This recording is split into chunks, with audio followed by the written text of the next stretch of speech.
सध्या सोशल मीडियावर आणि देशभरात चर्चेचा विषय ठरलेल्या काक्रोच जनता पार्टीबाबत अनेक प्रश्न उपस्थित केले जात आहे. विशेषतः या चळवळीला कोणाकडून फंडिंग मिळतंय का, यावरून विविध चर्चा रंगल्या आहेत. याच पार्श्वभूमीवर पक्षाचे संस्थापक अभिजित दिपके यांनी एका मुलाखतीत या सर्व आरोपावर भाष्य करत स्पष्ट भूमिका मांडली. फंडिंगच्या आरोपांना फेटाळून लावत त्यांनी काक्रोच जनता पार्टीची संकल्पना, उद्देश आणि भविष्यातील राजकीय वाटचालीबाबतही महत्त्वाचे खुलासे केले आहेत. देशभरात सोशल मीडियावर चर्चेचा विषय ठरलेल्या काक्रोच जनता पार्टीबाबत संस्थापक अभिजित दिपके यांनी महत्त्वाची भूमिका मांडली आहे. तरुण वर्ग मोठ्या प्रमाणावर या चळवळीशी जोडला जात असल्याचं सांगताना त्यांनी सध्याच्या राजकारणावर टीका केली. आजच्या जेनजी पिढीच्या समस्या, अपेक्षा आणि भावना समजून घेण्याचा प्रयत्न कोणताही राजकीय पक्ष करत नाही. त्यामुळे तरुणांनी स्वतःचं व्यासपीठ निर्माण करण्याचा निर्णय घेतला, असं दिपके यांनी म्हटलं आहे.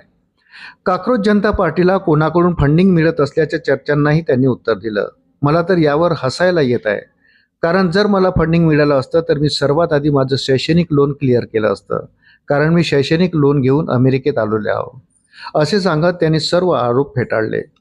लोकशाहीत लोक स्वतःहून एकत्र येऊ शकतात, यावर आता लोकांचा विश्वास उरलेला नाही, अशी खंतही त्यांनी व्यक्त केली. ही चळवळ भविष्यात राजकीय पक्षात रूपांतरित होईल का, यावर बोलताना दिपके म्हणाले की सध्या कोणताही ठोस निर्णय झालेला नाही. अवघ्या काही दिवसात 1 कोटीपेक्षा अधिक लोक आमच्याशी जोडले गेले आहेत. त्यामुळे लोकांच्या भावना, त्यांचा सरकारवरील राग आणि समस्या समजून घेतल्यानंतरच पुढील दिशा ठरवली जाईल, असे त्यांनी स्पष्ट केले.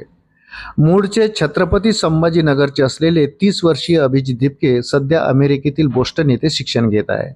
सरन्यायाधीशांच्या एका वक्तव्यानंतर त्यांनी काक्रोच जनता पार्टी नावाने सोशल मीडिया मोहीम सुरू केली आणि अल्पावधीतच ती देशभर चर्चेत आली.